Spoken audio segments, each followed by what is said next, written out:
tvacapulco.com presenta Libre Opinión, foro de expresión sin ataduras, con la visión siempre veraz del ciudadano. Soy José de la Cruz Mayagoitia y estamos una vez más en Libre Opinión. La tarde de hoy nos acompaña la psicóloga Mayra Edén Galeana Lolasco. Psicóloga, buenas tardes, bienvenida.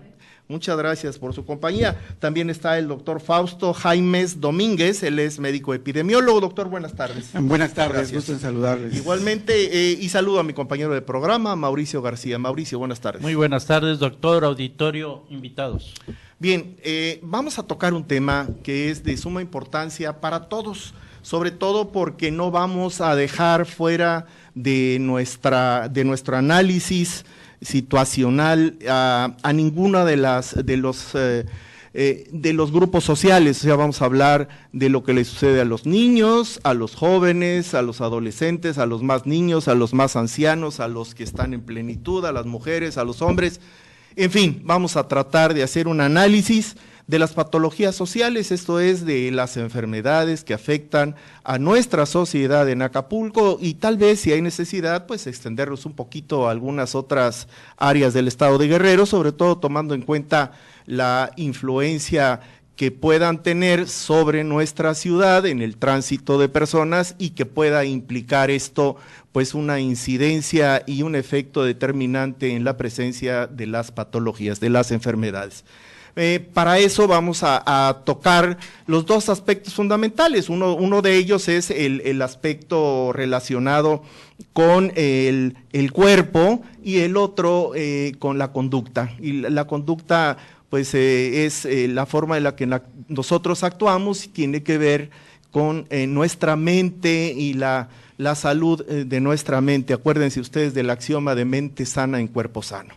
Y es por eso que vamos a tratar de ver todo lo que se puede en ese sentido. Entonces yo quisiera que empezáramos por el cuerpo, doctor, si es usted tan amable, háblenos qué es lo que de lo que padecemos más estadísticamente en la ciudad de Acapulco, cuáles son las enfermedades más recurrentes en los niños, se cubren o no se cubren los cuadros de las vacunas, etcétera, ¿no? Le doy a usted la palabra, por favor. Gracias, muy amable. Primero, muchísimas gracias por la invitación. Reciban un saludo del doctor Méndez Luna, sí, él es nuestro coordinador de la Dirección General de Salud Municipal, sí, y nuestro director, el doctor Cisneros, ¿sí? Bueno, mire, en relación a qué cantidad o qué proporción de enfermedades más frecuentemente tenemos en el municipio, es de manera general, todo es de acuerdo a la temporada que estemos pasando, como ahora, digamos, pues por marcarla así, la temporada en que tenemos un poco más del clima templado en nuestro municipio. Las infecciones respiratorias, que todavía estamos ahí, son las que más frecuentemente tenemos, sí, en un 40%. Y una que constantemente estamos presentando, pues, que son las enfermedades diarreicas también.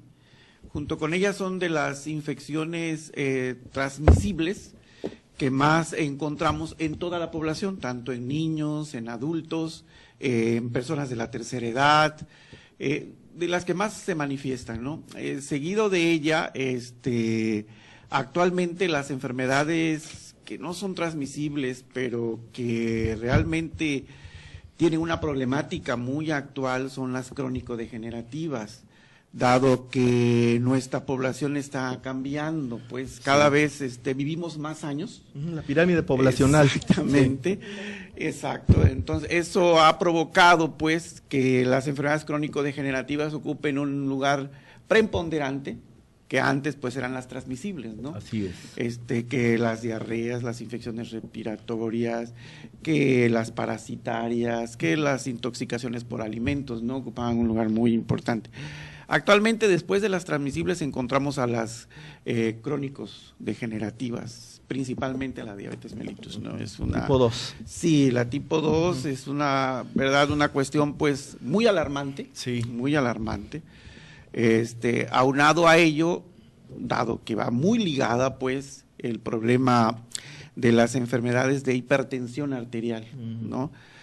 conjunto con ella, pues vienen después los EBC, que son los infartos cerebrales. Accidente vascular cerebral. Exacto, el accidente cerebral vascular. Sí. Y después a ellos serían los infartos agudos al miocardio. Son, yo creo que de las situaciones que van cambiando. Y podíamos dejar ya en un ámbito, volviendo otra vez, pues desafortunadamente, como unas cuestiones reemergentes, la tuberculosis, un problema muy serio, sí, y bueno, la que tenemos ahí siempre, el VIH-Sida, ¿no? Como enfermedades que realmente están lacerando al municipio. De hecho, en una de ellas, lo que es las tuberculosis respiratorias, la tuberculosis pulmonar, ocupamos de todos los municipios que hay en la República Mexicana, somos el primer lugar con pacientes portadores de tuberculosis. Qué bárbaro, no me lo hubiese imaginado. Sí, Okay. Así son las estadísticas que están marcando. Bueno, pero ahora, yo recuerdo que existe vacuna para la tuberculosis. ¿Qué ha sucedido entonces? ¿Ha habido alguna falta de vacunación, carencia de la vacuna en sí misma, o del procedimiento, desatención de las madres, o ya no se aplica esa vacuna, o se dio por terminado, o se concluyó que la tuberculosis había sido eliminada y se suspendió la vacuna? ¿Qué pasó? ¿Por qué este nuevo brote? Sí, lo que sucede es que la vacuna que aplicamos, que se llama BCG, que bueno, son siglas, es Bacilo de Comer y Leila, que fue la persona quien descubrió. Es una vacuna o un biológico que nos sirve para protegernos de las tuberculosis de otras formas. O sea, la tuberculosis meningia, que es una situación muy grave, porque a la persona que la adquiere, desafortunadamente, la deja con secuelas muy serias. La tuberculosis miliar, que abarca pues ahora sí todos los órganos, que digamos que está en la sangre, ¿sí? La tuberculosis renal. Para eso sirve la BCG que aplicamos cuando un niño nace. Realmente no protege contra la tuberculosis pulmonar.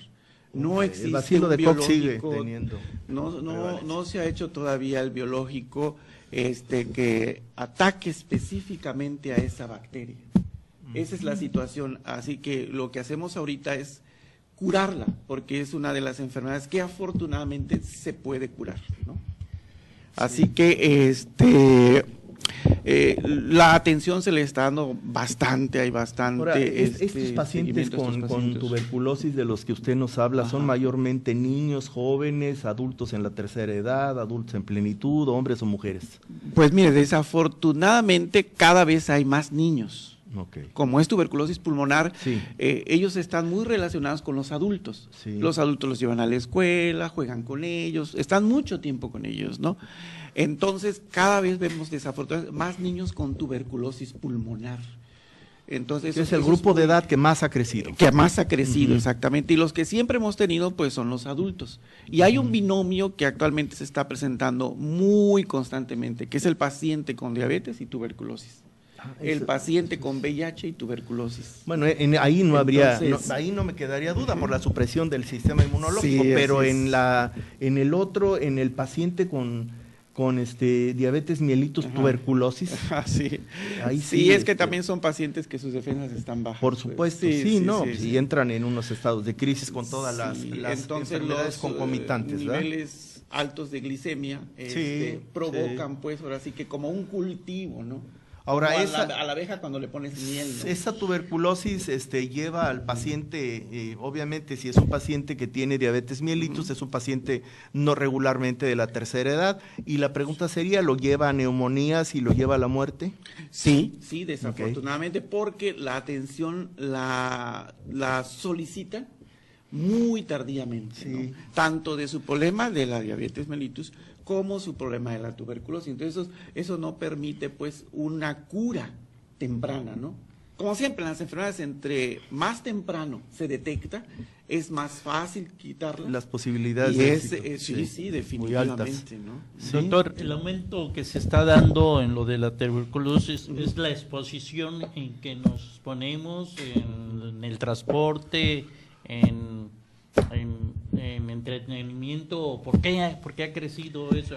¿Por qué está tan expuesta la ciudadanía a esta enfermedad? ¿Cuál es su diagnóstico de crecimiento? Una de las situaciones, yo creo que la más delicada, que el bacilo, así es una bacteria, es un bacilito, es como un bastoncito, es de crecimiento muy lento. Entonces, de aquí a que la persona cree que tiene ese problema, ya han transcurrido como 6 meses. Pero a partir de las 2 semanas en que está el periodo de incubación, en que está creciendo, después de ahí la persona le decimos que es bacilífera, o sea, que es capaz de soltar bacilos a la hora de hablar y ni se diga a la hora de toser. Sí. Y otra situación es que el bacilo tiene una capacidad de durar en el medio hasta 8 horas. Está ahí. Muy poco a poco va bajando. Una alta resistencia. Sí, entonces la dispersión, estar en el medio ambiente es muy alto, o sea, no es una capacidad, exacto. Entonces, la única manera de poder eliminarlo es que le dé el sol a la habitación o que la habitación, el piso, se lave con cloro. Okay. Es una forma en que nosotros podemos abrazar. Pero durante ese momento, esas 8 horas, el bacilo anda en el medio ambiente volando, por decir algo así, algo de una forma vulgar, ¿no? Sí, volando, entonces llega, exactamente. Entonces la persona respira. Y si es un ambiente cerrado, como dice aquí el compañero. Y tiene que ver también la condición de la persona que respire el bacilo, claro, ¿no? Obviamente, porque bueno, tenemos la neumonía por Pneumocystis carinii, por ejemplo, claro, que es típica del VIH, pero el Pneumocystis carinii, en quienes no tenemos el inmunológico suprimido, no tenemos absolutamente ningún problema. Sí, no, si hay un montón de parásitos y bacterias rodeándonos. Yo creo que si alguien dijera yo moriría rápido, sería ponerlo en un ambiente como el nuestro, ¿no? Está lleno de hongos, pero no de con bacterias. Pero no con nuestras fortalezas. Exactamente, ¿no? Entonces, esa integridad de nuestra fuerza inmunológica es lo que evita que las enfermedades como la tuberculosis propaguen. Pero la tuberculosis va muy relacionada a la pobreza. Sí. La desnutrición. Exacto. Entonces, eso es lo que le pega. A un país pobre es el que más casos tiene de TB. De hecho, el Banco Mundial, para poder garantizarte un préstamo, es que tus niveles de desnutrición, que estén en nutrición, sean correctos y que además los casos de TB estén controlados, pues, ¿no? De hecho, hace poco hubo una reunión en Moscú en la cual México se comprometió que para el 2030, más bien obligado, pues, ¿no? Por estas situaciones, no tendríamos que tener tuberculosis. Antes de que se detonara esta explosión de casos, era África quien tenía el liderazgo en TB. Sí, sí, siempre esos países son los que lideran esta situación. Precisamente por la desnutrición y la pobreza a la que hace referencia. Sí, ¿no? Desafortunadamente, aquí en nuestro municipio lo que más tenemos son pacientes con diabetes mellitus y con VIH. También ocupamos un lugar importante. O sea, la mezcla de ambos. Sí, no, esa cuestión es la que, es muy desafortunada, ¿no? Conjuntamente con una nutrición que tenemos muy, muy pobre, ¿no? Una nutrición que realmente es a base de muchas grasas en nuestro municipio. Y todo se confabulan los factores para que haya justamente las condiciones propicias para el desarrollo de todo este caldo de cultivo. Sí, fíjate y tendríamos más casos, porque los casos que hay en Tijuana son los casos que han emigrado de Acapulco hacia... ¿Y los haitianos no dejaron por ahí algo? No, para nada, ellos no tienen esa situación. Porque ahí hay mucha miseria, mucha desnutrición y mucha pobreza en Haití. Y ahí les pega más, fíjese, que el cólera. Ok. El cólera, que es otra situación que nosotros afortunadamente no tenemos. Sí, gracias a Dios. Tenemos, pero sí. Y otra cosa que es muy desafortunado, pues, es que ahora ya tenemos pacientes que son resistentes al tratamiento. Nosotros le llamamos MDR, multidrobo resistentes, porque para poder curar esta enfermedad se necesitan 4 tipos diferentes de antibióticos. Entonces, ahorita ya estamos encontrando los pacientes que ya son resistentes a esos medicamentos. A los tradicionales, a los convencionales. Que los vemos, como dice el compañero, manejando un taxi, dando o vendiendo tortillas en alguna dulcería. ¿Y esto lo hacen sabiendo que están enfermos o sin saber aún que están enfermos? Sabiendo que están enfermos. Sabiendo que están enfermos, sí. Recuerdo hace muchos años una condición similar con pacientes con SIDA, que no viene al caso y que no lo voy a mencionar, pero sí. Bien, vamos a ahora a tocar el otro aspecto, psicóloga, si es usted tan amable. Ahora entendimos ya una de las enfermedades que más se hace presente ahora, debido a todos los factores que ya expuso el doctor Jaimes. Pero los otros factores que son ahora los de las enfermedades mentales, pues son multifactoriales, ¿verdad? Intervienen muchísimas cosas y sí nos gustaría conocer qué es lo que nos está pasando en ese sentido en Acapulco, quiénes son los más afectados y cuáles son las enfermedades mentales más comunes. Bueno, pues buenas tardes, muchas Buenas gracias. Dentro de las enfermedades mentales, bueno, vamos a hacer una pequeña aclaración. Sí, claro, qué bueno. Entre el trabajo del psiquiatra y el trabajo del psicólogo. Correcto. El trabajo del psicólogo es trabajar sobre la conducta del ser humano. Bien. Se toma como ciencia porque puede ser medible y cuantificable. De acuerdo. ¿Sí? El trabajo del psiquiatra tiene que ver con la cuestión de tipo orgánico. El psicólogo no es apto para medicar, el psiquiatra sí. Muy oportuna su aclaración. Muchas gracias. El hecho de que el psicólogo no medica, nosotros vamos muy de la mano con el psiquiatra para poder hacer cierto tipo de aclaraciones y poder determinar si hay un trastorno de tipo mental. Si no podemos dejar al lado solamente medir las cuestiones de conducta, sino también tenemos que mandar y referir al psiquiatra para que el psiquiatra sea el que vea la parte orgánica, mandando a hacer cierto tipo de estudios, ¿verdad?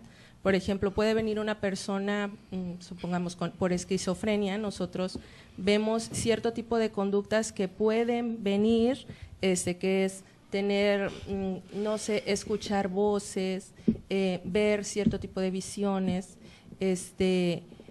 que los persigan, cierto tipo de características que nos estén dando una alarma sobre que esa persona tiene un trastorno de esquizofrenia. Pero nosotros no podemos determinar, nosotros podemos decir que es una probable. Así es. Y derivamos al psiquiatra para que el psiquiatra de manera oportuna pueda hacer los estudios adecuados y mandar medicación. Y hacer el diagnóstico oportuno. Sí, claro. Confirmatorio, así es. ¿verdad? El confirmatorio. Sí. Si nosotros solamente podemos ver que hay ciertas características, pero no podemos decir es esto. Exacto. Tenemos nosotros que apoyarnos en el psiquiatra y para que el paciente tenga una mejoría más rápida, puede llevar tanto su tratamiento con el psiquiatra y al mismo tiempo con el psicólogo. Sí. Porque aclaremos que también cuando hay una enfermedad, vamos a suponer ahorita es trastorno mental, ¿no? Un trastorno mental como la esquizofrenia no solamente es el paciente el que sufre, sino el núcleo familiar. Sí, porque no saben primeramente el estigma, quién si es hereditario, si no es hereditario, si quién tuvo la culpa, tratan de buscar una respuesta, ¿no? El cómo lo van a ver, porque todavía es un estigma, a veces no quieren ni que la misma familia se entere, ¿no? Los amigos, ¿por qué? Por el sentimiento de rechazo que van a tener quizás hacia la persona. Entonces no solamente afecta al paciente, sino también al núcleo familiar. Y sobre todo es una doble carga moral para el paciente, o sea, tiene que cargar con su enfermedad y aunado a eso tiene que cargar con la carga moral de que su familia está sufriendo porque él es el portador de alguna enfermedad de trastorno mental. Y desafortunadamente muchas personas pues no tienen un tratamiento oportuno y buscan otro tipo de cosas. Aquí estamos muy acostumbrados a la charlatanería o la hechicería y que fue el brujo y buscan y pierden mucho tiempo en lugar de ir a las instancias. ¿Muy común eso? Sí, bastante común, bastante común. Por ejemplo, en el área clínica yo he tratado a pacientitos que han llegado que ya tienen mucho tiempo con eso, más de 6 meses, y dicen, no, es que seguramente le están haciendo y ya yo lo llevé para que le hicieran una limpia y se van por otro lado, y pierden mucho tiempo cuando pudieron haber sido tratados de manera oportuna, ¿no? Sí. Psicóloga, ¿es por cuestión de cultura esta situación que usted está dando o cuestión económica, que creen que van que ir con un psicólogo los va a costar mucho dinero? Ignorancia. Pues es más la cuestión, pues la ignorancia, A veces el temor, no quieren terminar con el psiquiatra también, porque me he topado con gente que dicen, me comentó mi hermano que lo llevara con el psiquiatra, pero ya llevo tanto tiempo llevándolo, y hasta que vieron que definitivamente no les funcionó, y no son de escasos recursos económicos, precisamente son gente que pues tienen un trabajo donde ganan más o menos bien y tienen acceso a los diferentes medios de comunicación y que pueden investigar, pero no quieren enfrentar, pues. ¿Es esa ignorancia lo que hace que ir a la consulta del psiquiatra sea un estigma? Sí. Ok, eso hay que decirlo. Así ¿sí? es. Entonces le tienen miedo a ir para que no lo señalen, porque el que va a la consulta del psiquiatra es loco. Así y no es. necesariamente todos los que van al psiquiatra son locos. Así es. Y no necesariamente todos van por la misma razón y no todos necesariamente tienen el mismo destino. Exacto. ¿Verdad? Eso es bien importante. Los pacientitos que son diagnosticados y que son tratados pueden ser reintegrados a la sociedad de manera efectiva. Ahí tengo amigos que están trabajando y que tú los ves y que ni siquiera te imaginas que tiene alguna esquizofrenia en lo absoluto. Ahora, hablando de los trastornos de bipolaridad, de esquizofrenia, de paranoia y de otros, ¿cuáles son los trastornos más comunes en nuestra localidad? Bueno, la esquizofrenia es uno de ellos. Okay. La depresión, la Sí. ansiedad, va muy de la mano. Fobias también, Sí, ¿verdad? las fobias también. Ujú. Los miedos, miedos que terminan siendo fobias, ¿no? Hay miedos que ya paralizan tu vida. Cuando ya empieza a tener un trastorno en tu vida normal, en tu vida cotidiana, en que ya tienes temor de salir a la calle, hay personas que por el hecho de la violencia, porque han perdido algún familiar por un acto violento, ya tienen agorafobia, ya no quieren salir. Sí, agorafobia, terror a las multitudes. Ya no quieren salir a las calles porque tienen el temor de ser víctimas de la violencia. Esto que acaba de decir el doctor, el temor, estaba leyendo un reportaje de Ana Guevara. Uh-huh. Ella se convierte en campeona, tiene muchos triunfos después de que ella tiene un tratamiento con un psicólogo, uh-huh, porque entrar a una carrera con multitudes, pues eso le impedía y tenía sus miedos, sus temores, y a base de psicología entonces pierde ya esos miedos y ya es como empieza a desplazarse y a tener muchos triunfos. Sí, de hecho lo que se hace es tratar con el paciente de manera en que vaya enfrentando poco a poco esos miedos y que se dé cuenta que pues son solamente miedos, que si él los alimenta y los deja crecer en su mente, entonces les está otorgando el control de dominar su vida, su tiempo, y al final de cuentas pues termina entregando la vida a ese pensamiento negativo recurrente que nosotros les llamamos. Uh-huh. Sí, y entonces esa fobia se vuelve ya una manía obsesiva. Sí, así es. Y entonces es cuando ya se pone la cuestión difícil e incontrolable. Ahora bien, de estos pacientes con esa enfermedad, con esquizofrenia, ¿ha hablado usted de algunos casos en donde ha habido recuperación y reintegración al núcleo social, ¿no? A su trabajo, y es gente que no se les puede percibir a simple vista una diferencia como para poder detectar que hayan o que estén todavía padeciendo una enfermedad mental controlada? Algunas enfermedades mentales sí pueden curarse y otras se pueden controlar nada más. En el caso de la esquizofrenia, los pacientes que usted ha visto, ¿cuántos en porcentaje, cuántos ha sido en los que ha tenido éxito los tratamientos que han aplicado ustedes y cuáles no, o cuántos no? Y esos que no han tenido progreso, que no han superado la etapa crítica, ¿qué se ha hecho con ellos? No tenemos ya instituciones mentales en el país, tenemos 2 a nivel nacional, las granjas que se habían hecho con el propósito de poder internar ahí a los pacientes con problemas mentales. Al final la Secretaría de Salud decidió que no era la mejor forma y tenían mucha razón, obviamente, porque al paciente se le mantenía en el olvido, los familiares lo dejaban ahí y terminaba peor que como cuando había llegado. Así que la forma del tratamiento, hasta donde tengo entendido, es que se recomienda que el paciente con problemas mentales sea tratado en el núcleo familiar, porque la presencia del núcleo familiar le ayuda. Y ahora sí me gustaría escuchar su respuesta en base a todo lo que le he dicho, por favor.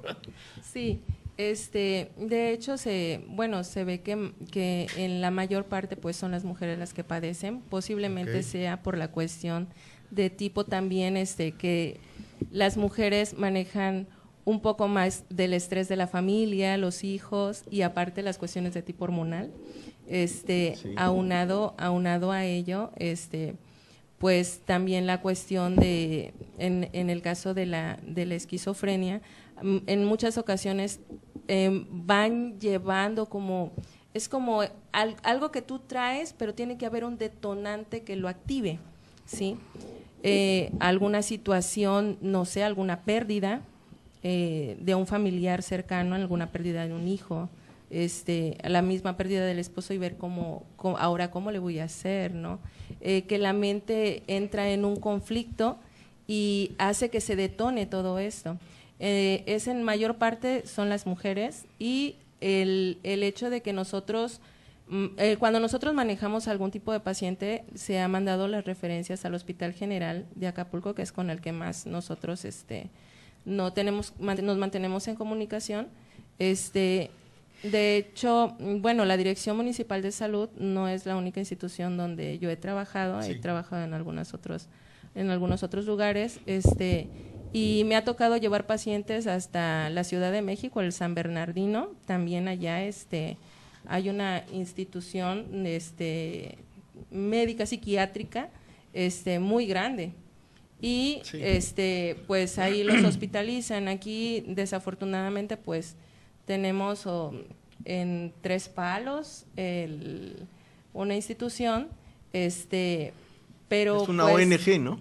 Pero pues mandan a los pacientes y muchas de las veces pasa lo que usted mencionaba, ¿no? Que es que en lugar de buscar una solución para sacar al paciente, buscan un lugar donde irlos a dejar y que se hagan cargo de ellos y terminan en el abandono esos pacientes. Sabemos que el núcleo familiar es muy importante para que puedas sobresalir y ayude, porque de nada te sirve, por ejemplo, pongo un ejemplo X, ¿no?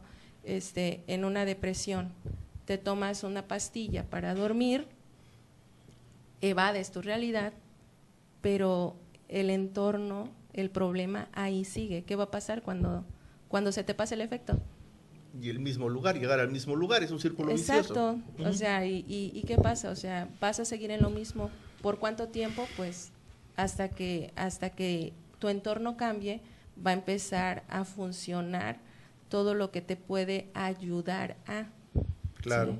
Pero tiene mucho que ver, el ambiente familiar es muy importante. Usted ha dicho acertadamente que la psicología afortunadamente no es que se tiene que tener una actitud por la persona de curarse, porque no es como otras enfermedades, ¿no? Que las inyectan y las curan, ¿no? La psicología tiene que llevarlos en terapias tras terapia y tiene que tener mucha voluntad la persona. Sí. Y la familia juega un tremendo tema ahí, pero vemos que usted misma lo ha dicho, hay el abandono familiar y esto nos lleva mucho a la juventud de hoy, que la mamá trabaja, el papá trabaja y a los estudiantes pues poco le ponen atención al estudio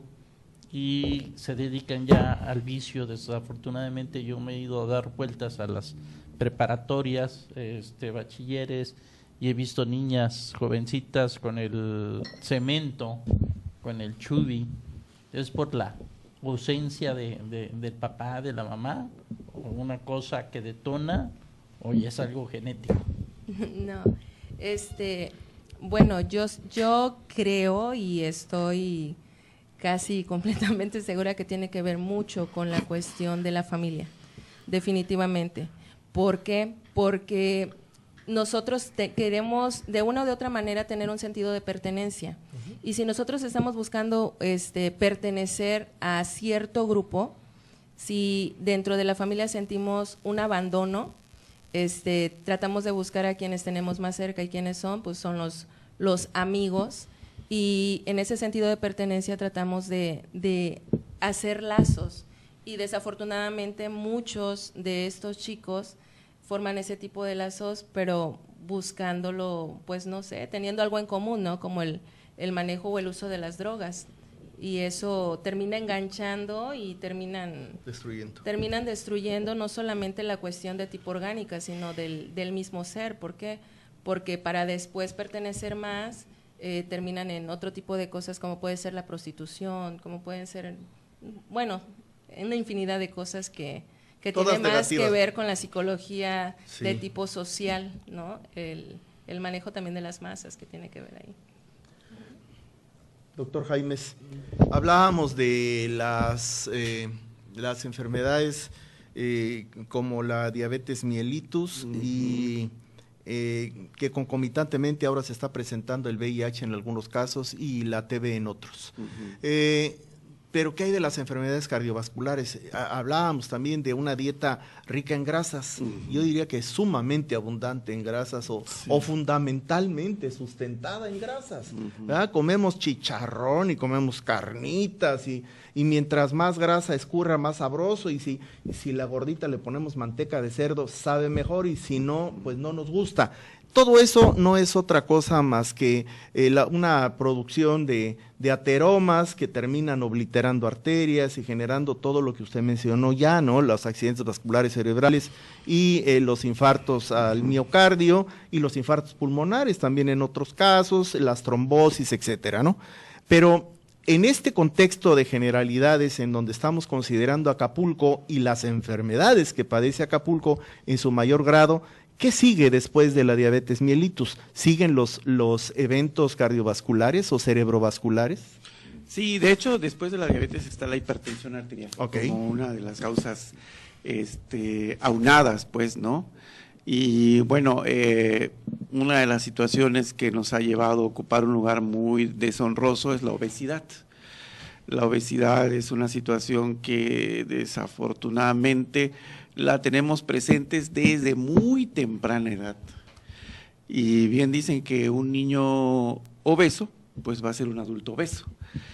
Entonces, esta situación, aunado a que genéticamente tenemos una alta predisposición a no muy buen manejo de las grasas poliinsaturadas, pues eso provoca que la diabetes mellitus y la hipertensión arterial conlleven pues a un síndrome que actualmente está muy preponderante, que es el síndrome metabólico.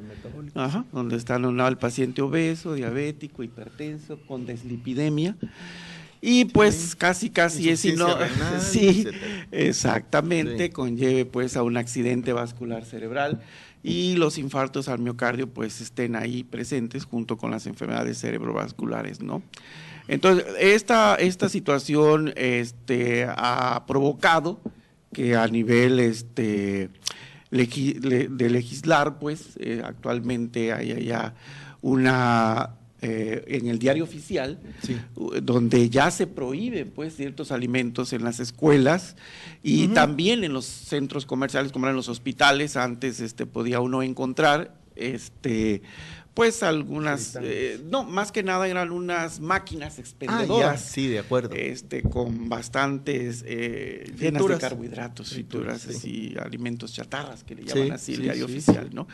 Entonces, la verdad que se están haciendo muchas cuestiones legales, pero una situación que es a veces complicada y que aquí la psicóloga no me dejará mentir, es el convencimiento, ¿no?, de la familia, el convencimiento de la persona que padece la enfermedad. Cuando uno le dice a un paciente, ¿eres diabético? Y dice, no, no es cierto. Y va con el médico que le dice, no hombre, ese médico está loco, usted está bien, usted no tiene nada, con este me quedo. Pues sí. No, como que somos muy tendientes a querer oír lo que nos gusta oír, Así ¿no? Es muy difícil decir, híjole, es que ya tiene que cambiar su estilo de vida.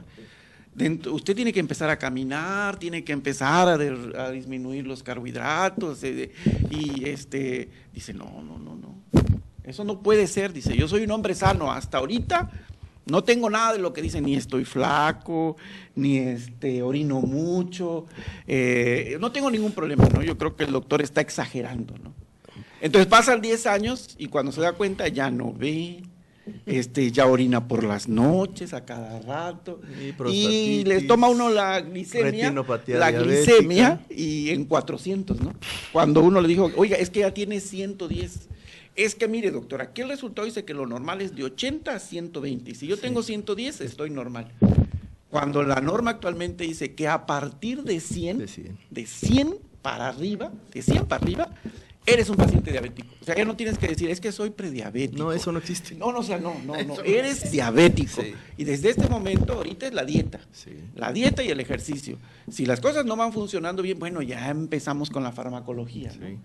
Pero es bien complicado convencer a las personas de cambiar el estilo de vida, ¿no? Dando por sentado, como usted lo ha asegurado aquí, de que los pacientes, las enfermedades cardiovasculares y las cerebrovasculares son las que siguen en el orden de importancia. Aquí la pregunta sería, ¿qué porcentaje de sobrevivencia hay de las personas que se infartan al miocardio? ¿Tenemos la suficiente infraestructura como para brindarles la atención oportuna y dejar a una persona que, a pesar de que haya sufrido de un infarto, se pueda reintegrar a su vida exactamente igual como antes, tal vez con algunas restricciones, pero mayormente que se reintegre otra vez a su vida normal? Y la otra, ¿qué hay con los pacientes cerebrovasculares? O sea, con los accidentes cerebrovasculares. ¿Tenemos la infraestructura para atenderlos a tiempo y para que no queden hemipléjicos, para que no haya secuelas? Sí, yo creo que Acapulco es un lugar que se ha beneficiado mucho con muchas instituciones. Okay. No sé si sea por la ubicación, no sé si sea porque es un lugar turístico, pero como ahora actualmente el hospital del Quemado que tenemos, la verdad tiene un área de hemodiálisis, de terapia para pacientes con problemas cardíacos impresionante, un área la verdad muy sofisticado que atiende el doctor Matadamas. Y que está de primer nivel, ¿no? Ni le diré los privados tienen también toda su instancia, ¿no? Y las instituciones como el IMSS y el ISSSTE de igual forma. Yo creo que esa situación no daría problemas para alguien que sufre un infarto agudo al miocardio o un accidente vascular para poder reintegrarse bien, ¿no?, a la sociedad. Yo creo que ahí no había problema. Y luego contar además con áreas de rehabilitación específicas de tanto del Estado como de nivel federal. De veras que Acapulco está muy bien beneficiado con respecto a esta situación. Pero algo que tenemos que quedarnos claros los que somos ya mayores de 40 años, sí, como usted, no, como usted, no, yo ya rebasé los 50. Entonces, de los de 40 en adelante, diariamente tenemos que tomar 2 medicamentos esenciales, ¿sí? Aparte de la dieta, aparte del ejercicio, es el ácido fólico, que es un medicamento que nos ayuda y que vitamina B17, ¿no? Sí, la B2, ¿es la B2? ¿Es la B2? La B2, sí, los folatos es la vitamina B2. Okay. Nos ayudan pues a evitar, serían preventivos el ácido fólico de 5 miligramos diarios para evitar el accidente vascular cerebral y el el infarto agudo al miocardio, ¿no? Bueno, junto con el ácido acetil salicílico, no quería decir nombre comercial porque no lo vayan a cobrar, pero aquí no se cobra. No se cobra. Ok, el ácido acetil salicílico, 100 miligramos diarios, la Junior. Exactamente, con eso estamos beneficiando enormemente a nuestro organismo para poder ahora sí que detener esos problemas, ¿no? Y tal vez se presenten, pero mucho más adelante, o tal vez no se lleguen a presentar, ¿no? Yo creo que el ácido fólico es un medicamento que no solamente ha sido útil para los defectos de tubo neural en los niños y en las mujeres embarazadas, sino que se le ha visto una gran infinidad de terapéuticas que tiene, ¿no? Como ahora es un medicamento que tomado durante 90 días te protege muy bien para evitar el dengue hemorrágico. ¿Sí?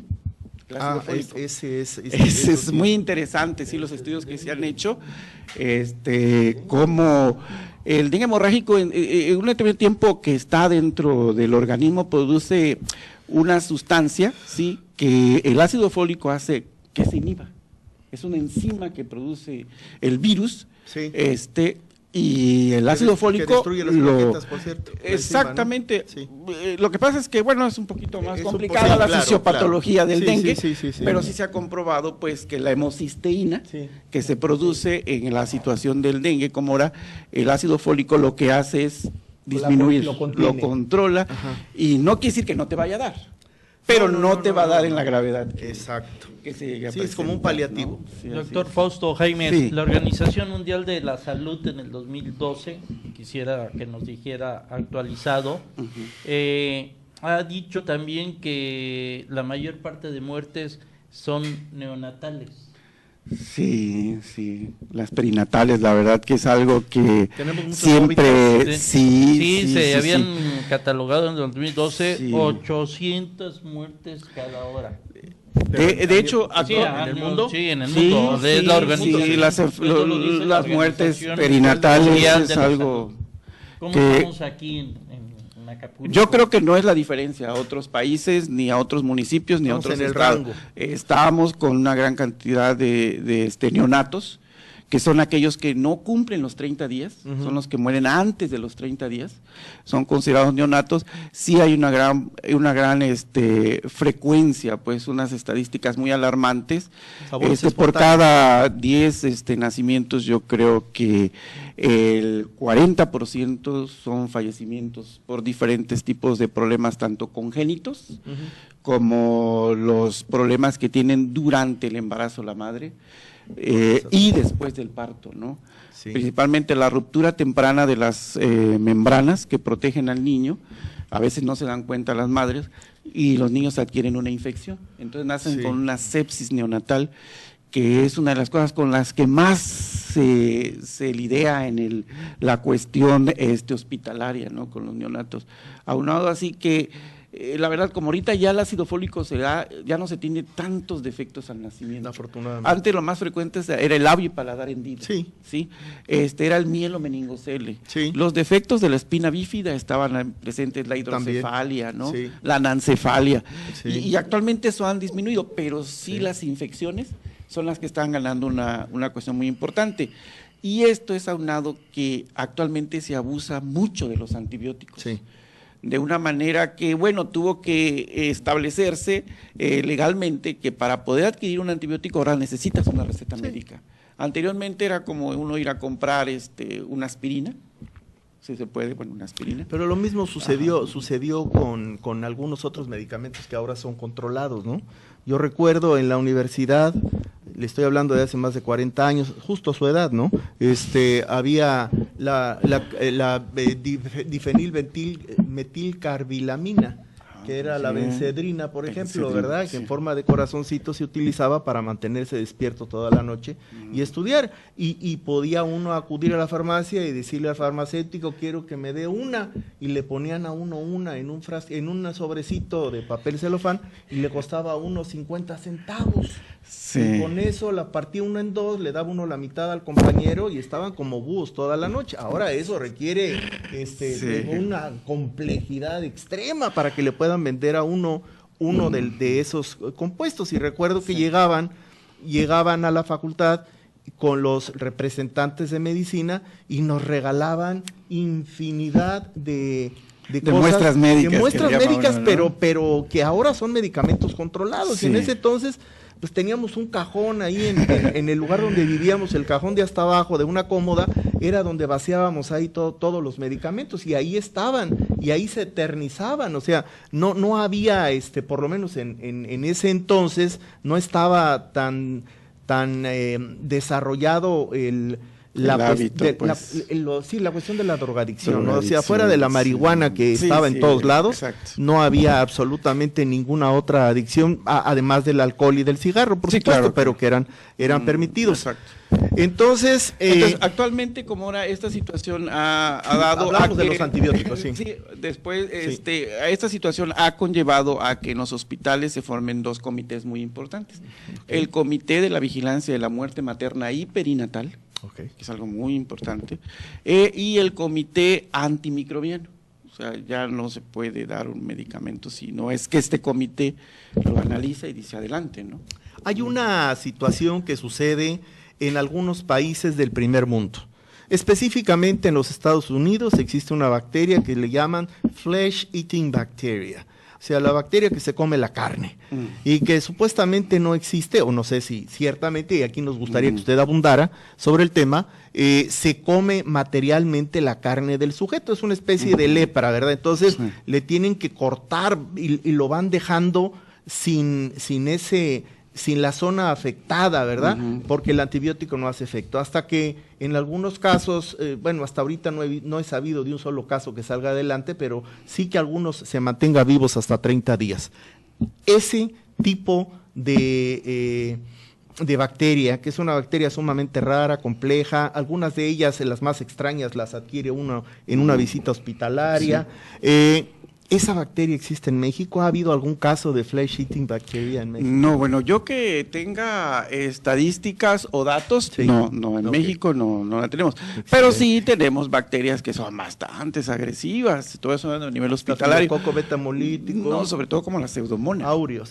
Pseudomonas, la pseudomonas, la Klebsiella, sí, son de nuestro coco en los hospitales, pues que tenemos que estar ahí investigándolas, porque si no diezman a la población, ya lo hospitalaria. Entonces sí, tienen que tener mucho cuidado con estas bacterias. Ya lo creo. Psicóloga, ¿qué hay de los problemas de bipolaridad? Y me gustaría hablar de ellos, no tanto porque quisiera yo dejar muy, muy preciso el hecho de que la bipolaridad es algo que existe y que ha existido siempre, no es algo que se esté presentando en las sociedades modernas. Lo que pasa es de que ahora en las sociedades modernas están dando las condiciones para que se dé en mayor grado y para que además se note más, porque habemos más personas en el mundo. Entonces, esta es una enfermedad, aquí vienen dos preguntas, ¿esta es una enfermedad nueva o esta es una enfermedad de moda? ¿Y qué es lo que se hace para tratar a la bipolaridad? Sí, no es una enfermedad nueva, lo que pasa es de que a veces le van cambiando de nombre nada más. Y podríamos decir una enfermedad de moda, mire, hay veces que los pacientes llegan ya con todo y su diagnóstico, yo tengo esto, y se adueñan de las patologías, y pues se etiquetan y ya vienen con toda su etiqueta y la sintomatología de todo, ¿no? Podríamos decir que está de moda, es algo nice el decir soy bipolar, ¿no? Lo toman como una moda cuando realmente no tiene que ser así, ¿verdad? No. Hablando del trastorno de la bipolaridad, tiene que ver con episodios prolongados, sí, tanto de euforia como de depresión. Uh-huh. No es de que ahorita en la mañana estuviste muy contento y ya para la tarde ya se te bajó la pila y ya estás menos contento, y quizás que te dicen, ay no, eres bipolar porque en la mañana estuviste contento y ya en la tarde, no, nada. Son estados del ánimo que se mantienen por tiempos prolongados, tanto de euforia como de depresión, son por meses, sí, y que te pueden llevar hasta la muerte misma. ¿Sí, al suicidio? Sí, si no es tratado a tiempo y de manera adecuada, ¿Por qué? Porque tanto en los momentos de euforia puedes perderlo todo, como en los momentos de fortunas, o sea, las puedes perder en un momento. La vida misma, el agarrar y irte a hacer algún deporte extremo sin importarte nada más por el sentir la adrenalina, y poner tu vida en riesgo, también y el lado contrario, ¿no? El lado de la parte depresiva, esa cara depresiva que manejas, que va de en picada y que puedes terminar en un suicidio. ¿Tenemos bipolaridad en Acapulco? ¿Mucha? ¿Poca? ¿Regular? ¿Más que en otros lados? Bueno, en Acapulco, como bien menciona el doctor, por estar en un lugar donde tenemos mucha entrada de diferentes lados, por aire, por tierra, por mar, el turismo, que llega, somos muy influenciados para poder nosotros desarrollar cierto tipo de aspectos que te bombardean. Muchos estímulos que pueden bombardearte. En el estado de Guerrero no tengo la referencia de la estadística qué tan alto es. Sin embargo, el aspecto de la bipolaridad, por todo lo que tenemos ahorita, estamos muy, está el bungee, están todos este tipo de cosas que llama mucho la atención de la juventud, ¿no? Y a veces existen hasta cierto tipo de retos que te hacen que, si tú no sabes que tu compañero tiene una tendencia a desarrollar ese trastorno, lo estás orillando a que se detone en él este trastorno, precisamente por llevar a ¿Congénito o adquirido? Pues de hecho es congénito, pero tiene, bueno, ¿cómo decirlo? En el aspecto, como bien mencionábamos también en la parte de la esquizofrenia, puedes tenerlo ahí, pero tiene que haber algo que detone, exacto. Gatillo, sí. Voy a retomar un poco Sí. de lo que él favor. mencionaba, por ejemplo, con el aspecto de la diabetes mellitus. Hay pacientes que la desarrollan, puede ser por un susto o por un enojo, y que tiene que ver, a lo mejor ahí lo traes, pero alguna situación hace que lo detone, ¿no? Sí. Hizo un coraje muy fuerte y le detonó la diabetes, ¿no? O no sé, lo iban a secuestrar y después de eso le detonó la diabetes, ¿no? Por un susto también se puede detonar. Es algo que tú traes quizás de manera congénita, una pero tendencia, exacto, una predisposición, así más es, no la enfermedad en sí mismo. Entonces así tiene es, que haber el efecto gatillo para que se detone, así es, ¿verdad? sí. Bien, entonces, ¿qué pronóstico tiene la esquizofrenia? ¿Es curable? ¿Es controlable nada más? Tenemos muchos, perdón, dije esquizofrenia, no, bipolaridad, perdón. La bipolaridad es curable, es controlable. ¿Qué tantos bipolares tenemos en nuestro medio? Pues mire, hasta el momento son controlables. Sí.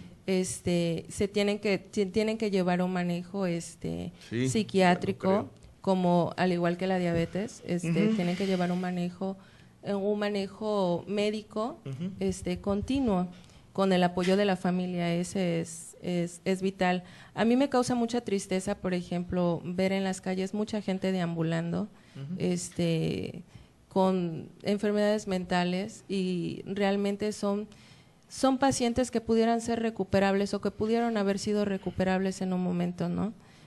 Pero desafortunadamente el mismo abandono de la familia, porque el desconocimiento, la falta de conocimiento de que es una enfermedad que puede ser tratada, los dejan, los abandonan, ya no quieren saber. ¿Y el de Estado ellos. aquí no es responsable de recuperar a estas personas? ¿No existen programas sociales para poder recuperar a estos pacientes que deambulan por las calles con una serie de enfermedades que ni siquiera sabemos quiénes son, ni dónde viven, ni si han sido o no han sido abandonados? Pero creo que el Estado tiene una responsabilidad social en ese sentido, ¿no? Sí. Y debería de, por lo menos, pues llevarlos, invitarlos tratarlos y a lo mejor reintegrarlos a un núcleo familiar o ponerlos a colocarlos en alguna organización no gubernamental o en alguna institución que pueda hacerse cargo de ellos, porque si no, pues volvemos a comprobar que Acapulco es un manicomio con vista al mar. Sí. ¿Verdad? Tristemente sí. Tristemente, Mauricio. Sí, nos habla la psicóloga mucho de la detonación, ¿no? Tiene que haber un gatillo para detonar. A mí yo sigo con lo de los jóvenes, me interesa mucho y me preocupa mucho lo de los jóvenes. Lo de los adolescentes. Hay una investigación, promoción de la salud mental en el establecimiento secundario en algunas escuelas que usted nos pueda decir, porque yo no lo he visto. Cuando nos tocó estudiar a nosotros, pues teníamos a los maestros, teníamos a una que le llamaban prefecta y yo decía, bueno, ¿qué tiene de perfecta? Pero bueno, siempre estábamos, si teníamos bajo rendimiento en las calificaciones, era dirección segura y mandamos a ver a nuestros papás. ¿Qué programas se están manejando ahora para detectar ese tipo de cuestiones que usted nos está hablando de ansiedad, de psicosis, de pérdida del sueño, de terrores a medianoche? ¿Qué tipo de programas existen hoy? Bueno, en las instituciones por parte de la SEP mandó cierto número de psicólogos a las instituciones. Se supone que tiene que haber un psicólogo responsable por escuela. Al psicólogo responsable se le mandan, por ejemplo, los niños que tienen algún problema tanto de conducta como de aprendizaje, para que él a su vez derive. Sin embargo, también la Dirección Municipal de Salud, aunado con la jurisdicción también, tienen grupos de psicólogos que van a las escuelas. También a nivel a nivel federal, la Policía Federal también hace visitas en las escuelas para tratar cierto tipo de temas, como por ejemplo es el bullying, que es uno de los temas muy ahorita que están muy de moda, tristemente. Bueno, el bullying siempre ha existido, ¿verdad? Exacto. Nada más que así que ahora le cambiaron. Pero no se llamaba bullying. No se llamaba bullying, pero ahora es más agresivo. ¿Por qué? Porque existe el acceso a las redes sociales y ya no solamente se queda en que le quitas la torta al compañero y le haces la vida imposible mientras es la hora del recreo, ¿no? Ya trascendió, ya es de que agarran y golpean y todavía lo graban y lo suben, o otro tipo de situaciones, ¿no? Que ya no quedan solamente en la escuela, sino que van mermando el ser de la persona que está siendo víctima. Su honor, su dignidad y su amor propio. Sí, y eso conlleva a que existan muchos suicidios por causa del bullying. No tienen los… O cutting. O el cutting también, sí. Sí, también que tiene por un sentido de pertenencia. Volvemos a lo mismo, o sea, existe un abandono por parte de la familia, o sea, el hecho de que no sé, los papás y todos los días se preguntan a sus hijos, ¿y cómo te fue en la escuela? A ver, platícame, ¿qué hiciste el día de hoy, no? O ver qué actitudes están tomando, ¿no? Los hijos. Desafortunadamente a veces nosotros, por querer como padres darle lo mejor a los hijos, nos olvidamos del tiempo que se comparte con los hijos, ¿no? Y dejamos que crezcan solos y tratamos de llenar esos vacíos de tiempo con cuestiones de tipo económicas o materiales y después nos cobran la factura. Ya lo creo. Tristemente hay familias que pierden a sus hijos y quisieran regresar el tiempo para poder de una o de otra manera decir, bueno, debí haber estado mayor parte del tiempo con ellos, y ya no pueden hacer nada. Y ahora la culpa que manejan los padres por por haber tenido una pérdida de un hijo, por haber abandonado, no dándole tiempo de calidad a los hijos. Me preocupa, dicen que el ocio es la madre de los vicios, psicóloga, y hoy ya tenemos pues, estudios que nos arrojan que en las escuelas jovencitas tienen VIH, embarazos de jovencitas de 13 años, problemas de salud mental, violencia, alcohol, drogas, traumatismos porque se pelean y llegan golpeados, no les dicen nada, los maestros no indagan y vemos poca actividad física y nutricional dentro de las escuelas. Sí, es cierto. Bueno, dentro de la planeación en las escuelas debe de ser una formación integral, y dentro de la formación integral entra también el cuidado del cuerpo también. Yo recuerdo que cuando yo estudiaba hacían los rankings que les llaman, ¿no? Actualmente no he visto que hagan ese tipo de actividades. El trabajar en equipo. Ahora los muchachos están muy expuestos a las redes sociales. Ya me mandaron la vez pasada una foto donde salían todos conviviendo en la hora del receso. Dicen, antes así eran nuestros recesos, ahora todos los muchachos cargan su celular, ¿no? Y el hecho del manejo de las redes sociales, manejan mucha violencia, están naturalizando la violencia, desensibilizando al ser humano.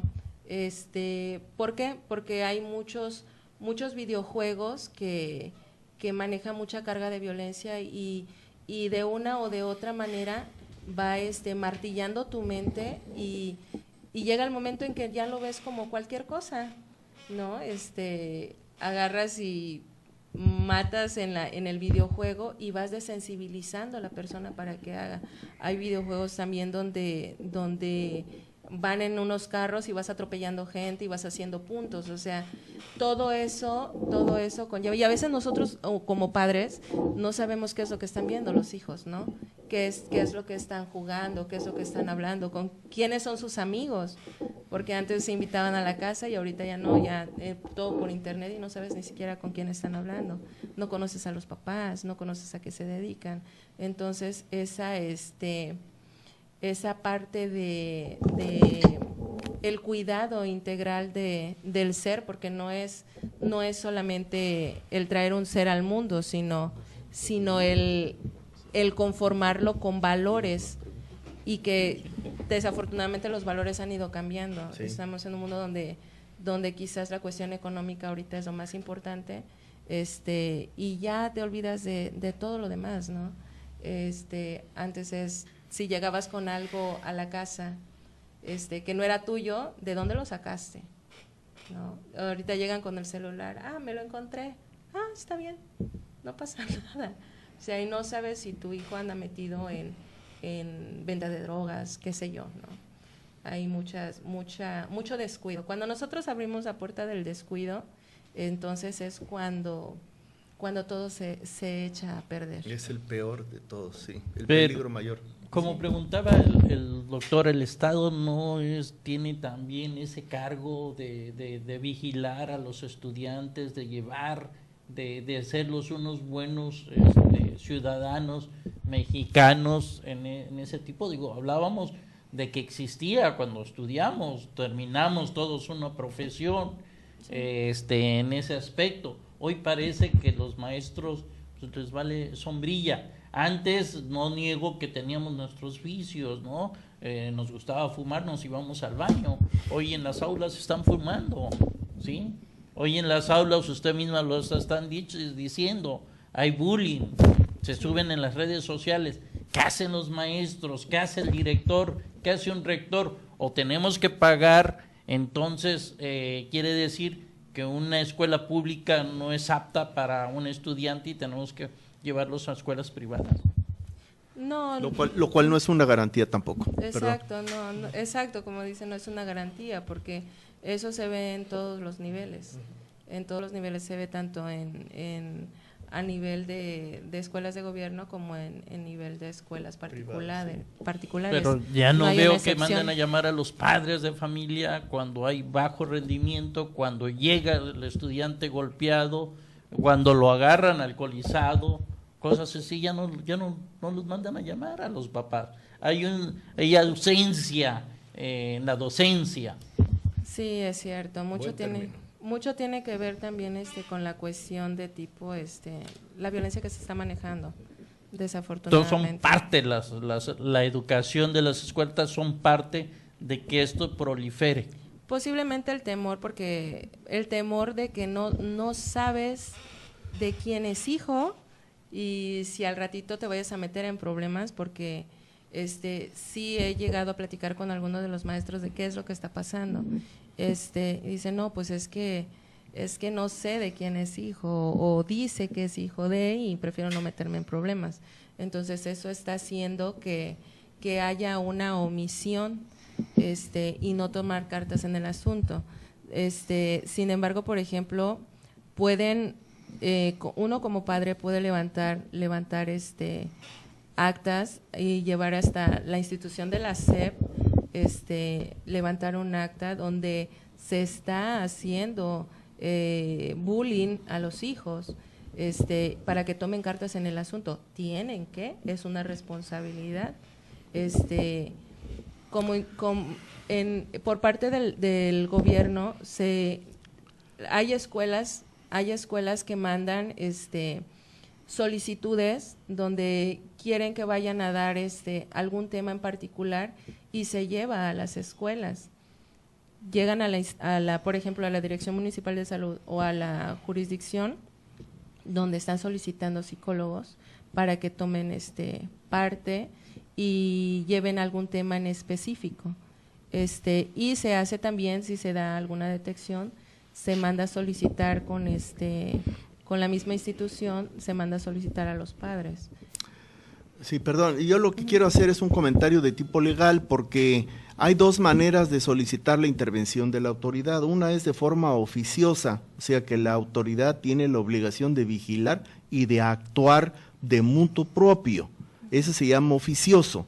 Y el otro, que es por querella, que es lo que usted decía, presentarse y levantar un acta ante el agente del Ministerio Público. En el caso de un menor de edad que se encuentra bajo la tutela de los maestros durante un número de tiempo enclaustrado en una escuela, ahí es el que toma el papel sustituto del padre, es el maestro. Y la Suprema Corte existe su jurisprudencia en la Corte en donde reconoce con el grado de autoridad a los maestros. Incluso puede uno ampararse en contra de una acción de un maestro, lo reconoce como autoridad. Esto al mismo tiempo los obliga a ellos a actuar de manera oficiosa. O sea, no tiene que venir el padre y llevar al menor a la agente del Ministerio Público a levantar el acta. Es el maestro el que tiene que intervenir y solicitar la presencia, en este caso, de la policía o en este caso de los padres.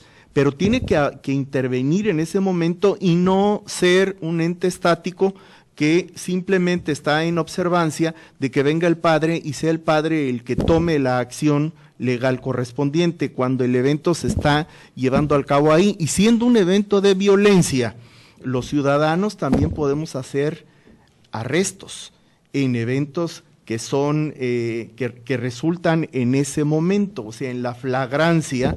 Nosotros tenemos la capacidad para poder hacer arrestos, igual que cualquier policía, en determinados supuestos, sobre todo de tipo delictivo, porque hay faltas administrativas, en esas no podemos intervenir como ciudadanos, pero sí en los que constituyen delito, el ciudadano debe de intervenir en flagrancia, y tiene el mismo valor ese arresto como si lo hubiese hecho un policía. Obviamente lo toma, lo lleva y lo presenta a la gente del Ministerio Público, o al juez calificador, o a la autoridad que corresponda, dependiendo del delito cometido, ¿no? Así es. Pero así debería de ser. O sea, Sí. quiere decir que aquí tenemos una falla, no nada más de la docencia, me gustó la frase de Mauricio, no es ausencia en la docencia, pero eso es en la enseñanza.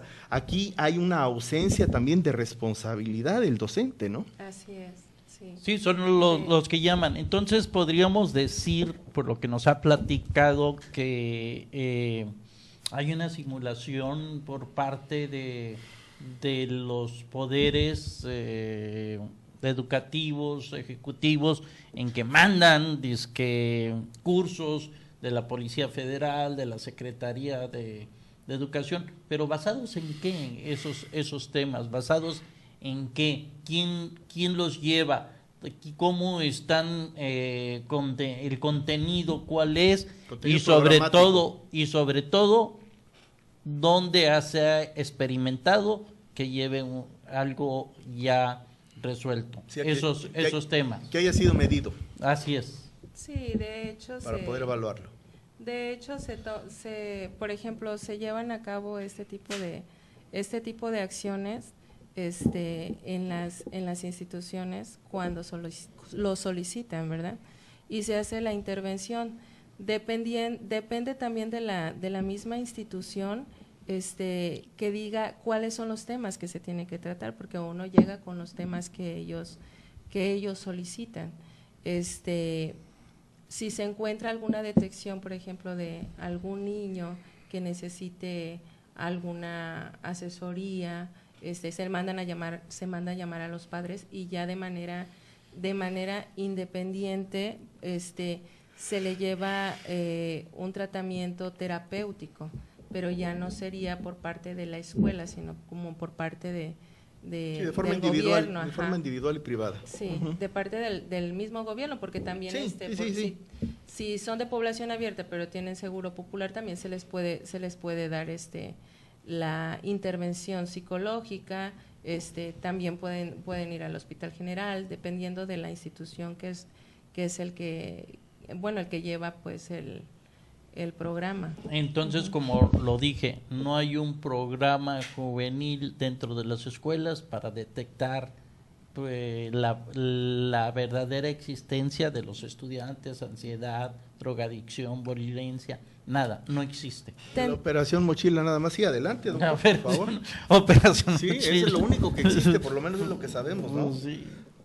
Doctor. Sí, yo bueno, como padre, claro, Sí. me gustaría opinar. Sí. La verdad que como toda situación de enfermedad, siempre son multifactoriales, Sí. o sea, no es un solo factor el que conlleva esto. Pero lo que sí es claro que a nivel mundial, sí existe una gran indiferencia tanto de los padres, de los maestros, de la comunidad, hacia estos problemas muy serios que tenemos, ¿no? Y parece ser que entre más libres somos, y sobre todo entre más libres somos desde pequeños, como que tomamos decisiones El libertinaje. más equivocadas, ¿no? Yo creo que la oportunidad que tenemos en el siglo XXI, que es algo que la verdad ha sido avances importantísimos en relación a los derechos humanos, en relación a la familia, pero ha convocado pues a que también esto de mucha probabilidad de libertinaje, ¿no? Como se decía, actualmente digo en países donde se les permite tener armas, donde se les permite iniciar muy tempranamente la sexualidad, donde se permite muy tempranamente practicar los abortos y todas esas cosas. Entonces, esos múltiples factores, yo como padre considero que han permitido que crezca un cáncer en nuestra sociedad, al cual ahora sí que se nos está revirtiendo toda esa situación, ¿no? Yo creo que algo muy, muy importante es que se dejó de tener temor, ¿no? Antes al padre se le tenía temor, ¿no? O sea, había un respeto que actualmente ya no lo hay, ¿no? Es muy fácil que los hijos se les falte el respeto a los abuelos, a los padres, ¿no? A la madre. Entonces, esta situación de la libertad que tienen, yo creo que es parte de ese factor que ha puesto su grano de arena para que las cosas se estén presentando como se están presentando, ¿no? Y aunado, bueno, que tenemos mucha violencia, ¿no? Y esa violencia, los registros están que el 60% de la gente que es violentada es dentro de la familia. Padre abusivo, madre abusiva, ¿no? Entonces eso, pues es un reflejo de lo que estamos viviendo actualmente, ¿no? Yo creo que antes, yo recuerdo que antes me decían, te vas a ir al infierno, y yo no creía, literalmente, ¿no? Esas palabras. Y más después de haber leído la Divina Comedia, ¿verdad? Pues yo creo que era muy pequeño, pero sí me acuerdo, decía, yo no sentía que sí existía el infierno, ¿no?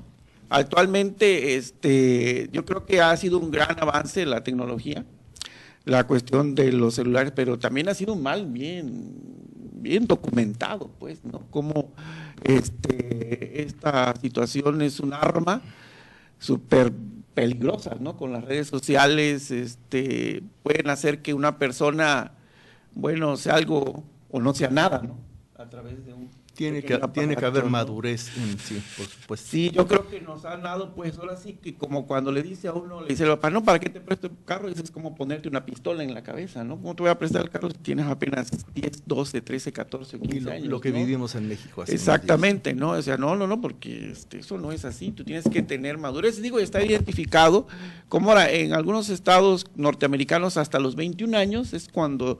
se adquiere la mayoría. Exactamente, ¿no? Además, madurez identificada neuronal, ¿no? Sí. Y ha identificado que hay cierta madurez, o imagínense a los 18, ¿no? Aunque hay partes del cerebro, leía yo ayer que maduran hasta los 35 años. Entonces, yo creo que todavía no somos capaces para poder manejar. No, y otro no madura. Bueno, pero eso ya son… Entonces yo creo que es un binomio padre, maestros, trinomio, ¿no? Sociedad, en la cual todos tenemos que estar. Sí, exacto. Polinomio para no contarle, ¿no? Quería opinar como papá, ¿eh? Sí, claro, ¿no? Doctor, y gracias. No, y pues me abre la pregunta ahí, ¿no? Echarle la culpa a los papás creo que no es excusa, porque el Estado tiene la obligación de velar por sus ciudadanos, y si un joven no está ausente o lo han olvidado, pues es lo que pasa como cuando un niño lo olvidan, entra el DIF y lo recoge y se hace el cargo el DIF. Entonces aquí también no se está dando el trato a los adolescentes como debe de ser. Si el padre en alguna forma está ausente, bueno, pues pueden recoger a ese adolescente o ver qué trato o qué tratamiento hay que darles, pero no por decirle, bueno, es que los padres no le hacen caso, pero yo no.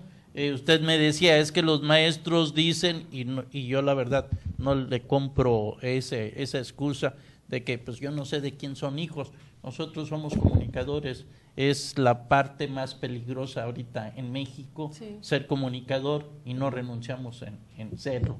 Entonces yo no le creo a los maestros que renuncien de dejar ser maestros. Si no quieren, pues que renuncien completamente y que le dejen el espacio a otros, pero que no vayan a no devengar su sueldo, ¿sí?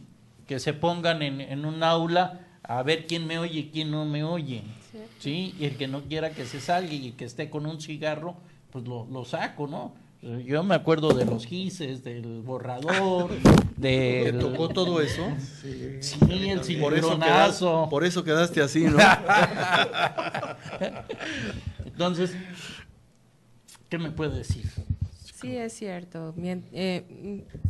Yo creo que mientras cada uno agarre la responsabilidad, tome la responsabilidad que le corresponde y lleve a cabo las acciones necesarias, yo creo que en esa medida, ¿no?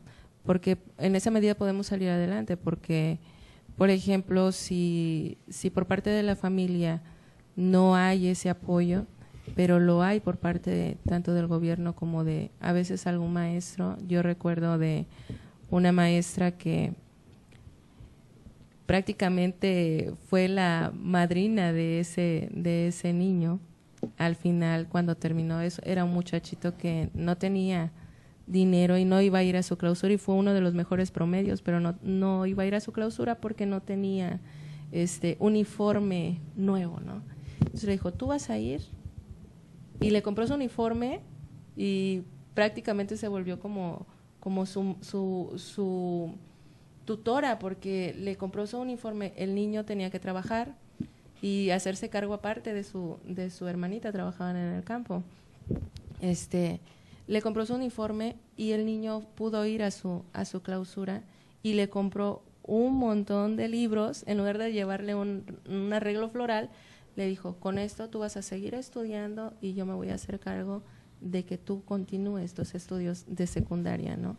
Gracias a eso el niño pudo terminar, fue también a su clausura, fue su madrina de la clausura de la secundaria. O sea, ella sí estaba comprometida tenía una pasión, pues a eso vamos, ¿verdad? Y muchas cosas se han perdido. Existen en nuestra sociedad, y creo que en otras, algo que se llaman apostolados, y los apostolados, la sociedad lo reconoce que son solamente 3. El apostolado del sacerdocio, que es aquel que entrega su vida con ese propósito. El apostolado del médico, que también entrega su vida para servir a los demás y ayudarlos y luchar contra la muerte, como D'Artagnan y los 3 mosqueteros, algunas veces con éxito, otras no, pero hace la lucha. Y la otra es el maestro. El que no tiene vocación para las 3 cosas no puede irse a refugiar en ninguna de ellas y tener éxito, porque es un farsante. Está haciendo uso de una posición de la cual no tiene vocación, y en donde lo único que va a hacer, no nada más se va a hacer daño a sí mismo, y bueno, ejemplos tenemos por todos lados, sino que va a provocar un terrible daño a todos aquellos que lo rodeen y con los que interactúe. En vez de recibir, en vez de poder brindarle enseñanza y orientar el camino de un joven, lo va a perder. En vez de sacarlo de una enfermedad al paciente, lo va a matar.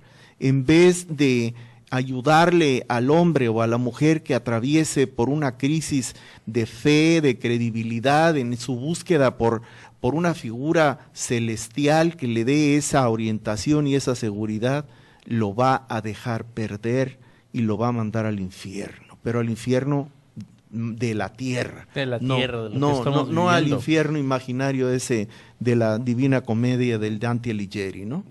Entonces, siento que en esos 3 aspectos debemos como sociedad de ser sumamente rigurosos en el análisis de cada uno de los que vayan a integrarse a cumplir con esta función social dentro de nuestro grupo social. O sea, no podemos tener un padre que sea un farsante y que sea un pecador, por no ponerle más calificativos, sino podemos tener un maestro que vaya a cobrar su salario a una autopista bloqueándola, y ni tampoco podemos tener a un médico que se dedique a hacer todo lo que pueda menos atender a su paciente. Creo que las leyes deberían de cambiar y deberíamos de ser sumamente drásticos, categóricos, por el daño que ocasionan a la comunidad que interactúa con ellos. O sea, si fuese él mismo el que se perdiera, pues es su decisión, es su criterio y es un adulto, pero el daño que le hace a los demás, a gente inocente, es verdaderamente terrible. Entonces, una legislación en donde hubiese una ley, así como la nueva ley que ahora impone penas materiales mayores a los policías que traicionan al Estado en su obligación por defender a la sociedad y van y se hacen aliados del crimen organizado, reciben penas mucho mayores que aquellos que sin ser policías cometen el mismo delito. Creo que en este caso aquellos que se pudiese aplicar el mismo supuesto en estas 3 eventualidades a las que me he permitido exponer, Mauricio. Claro, doctor, tiene mucha razón, porque lo que hacen es una sociedad enferma desde la educación. Y paso con el doctor Fausto Jaimes. Doctor, nos ha hablado de las enfermedades crónicas, de las bacterias que se lleven, pero ¿qué se están haciendo? ¿Qué se está llevando? ¿Cómo se está pesando todas estas? Si lo que tenemos casi en la calle son changarros, comidas chatarras, ¿sí? Que nos causan neumonía, diarrea, paludismo, sarampión, infecciones graves. Estamos pues changarrizados y lo podemos ver, y salimos del Seguro Social y usted lo ve, sí. Del ISSSTE también, viene de curarse y ya se va a echar ahí unos picaditas llenas de no sé qué, ¿no? Sí, ya creo que el hospital general que hicieron allá en el Quemado ya primero se llenó de puestos que llegaran los doctores. ¿Qué está pasando? Sí, mire, usted como epidemiólogo. Yo creo que hay varias situaciones ahí. Una es que las instancias, como era el trabajador de la salud, por un lado, ¿no? El que está dentro del hospital y el que realiza un trabajo, ¿no? Como el médico, la enfermera, el químico, el que hace el aseo, en fin. El paciente que llega como tal, el familiar del paciente que llega como tal. Yo creo que esta situación siempre es de educación, ¿no? De educación. Es como cuando te dicen, antes de comer te tienes que lavar las manos, ¿no? Después de ir al baño te tienes que lavar las manos. Entonces, no hay un vigilante que tengas tú que te diga, oye, es que ya saliste del baño y te las tienes que lavar. Es igual, ¿no? Todos en algún momento hemos comido de esas fritangas en la calle, en algún momento de nuestra vida, tal vez no aquí, tal vez en algún otro lado, ¿no? Pero y en alguna otra época también, ¿no? Como estudiantes, no se diga, ¿no? Seguro, ¿no? Sí. Recuerdo que en la universidad estaba el paso de la salmonela, todo. que así le decíamos. Sí, el pasillo de la salmonela. En la Universidad Nacional Autónoma de México está el pasillo de la salmonela, que actualmente ya la renovaron. Lo están renovando. La están haciendo muy bonita. Sí. Digo, y esas situaciones de educación, ¿no? Nosotros sabemos pues que, por un lado la economía, ¿no? Esos lugares son muy económicos. Así ¿sí? es. Están al alcance de cualquier bolsillo, desafortunadamente, y no nos queda pues porque no hay otro lugar donde uno pueda llevar a cabo unos alimentos más o menos higiénicos, ¿no? Hay un área en la Secretaría de Salud que se llama regulación sanitaria, ¿sí? Ese es a nivel estatal y hay una también a nivel municipal. Cada una tiene su injerencia en estos locales. Y lo que hacen estas instancias, pues por un lado es dar pláticas a estas personas, para que pues puedan tener medianamente sus alimentos pues más o menos accesibles, ¿no? Más o menos que no puedan contaminarse, ¿no? Dentro de un rango de una tolerancia aceptable, ¿no? Completamente, pero es muy complicado porque obviamente que no tienen un sanitario cercano, ¿no? Entonces, esta situación como ahora llevó por un tiempo, y una cosa que influyó mucho fue en el 2009 el advenimiento de la influenza, provocó que en muchos lugares se expandiera lo que es el alcohol glicerinado. ¿sí? El H1N1. Exactamente, entonces actualmente se les pide que por lo menos tengan eso, que tengan un gorro, que tienen que tener una cubeta con cloro y una cubeta sin cloro para poder lavar sus utensilios y también lavarse las manos, ¿no? Lo cual es imposible porque es tal cantidad de personas que se dedican a esto que los supervisores que tienen pues no se dan abasto, ¿no? Entonces, esto desafortunadamente provoca las situaciones de infecciones gastrointestinales principalmente, ¿no? Por un lado, y por otro lado, muchos alimentos que se consumen provocan enfermedades mucho más graves. Una situación que tenemos ahorita preponderante como ahora es la rickettsiosis y la leptospirosis. Wow. Que son enfermedades que no se detectan muy tempranamente, sino que esas bacterias van creciendo muy poco hasta que usted se da cuenta que ya tiene insuficiencia renal, ¿sí?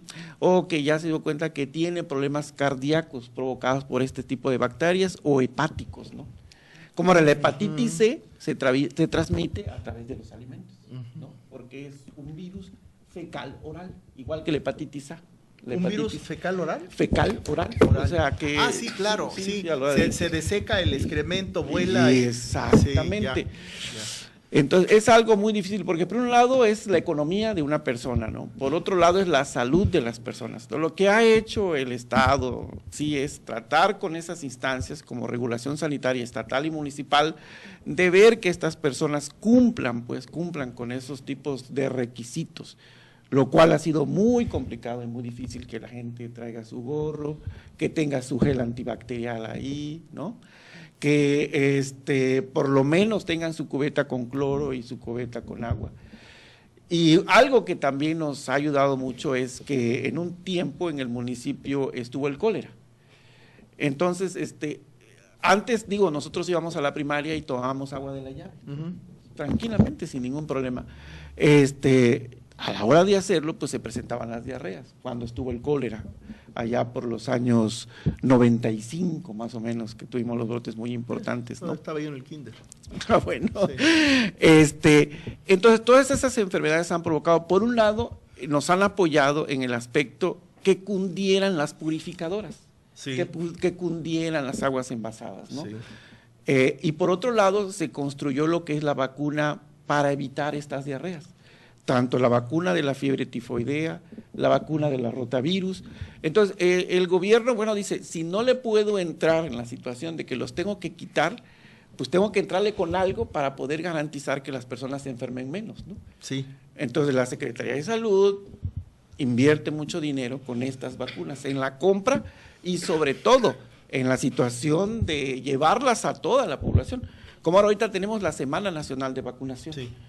En la cual, la verdad, México es un país que, no, en serio, sí, en serio, sé, es algo que se tiene que cacarear, porque sí, Estados Unidos tiene brotes sí, de polio todavía. Sí, todavía. Canadá, Rusia Sí. tiene brotes de polio, pero Sí. nosotros tenemos más de 40 años libres de polio, reconocidos a nivel mundial.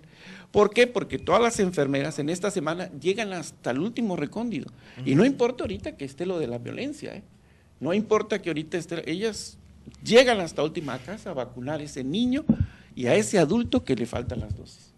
Es algo que sí tenemos que decirlo y nos tiene que llenar de orgullo, que nuestra cartilla, que nuestro documento de vacunación es uno de los más integrales que se tiene a nivel mundial, ¿no?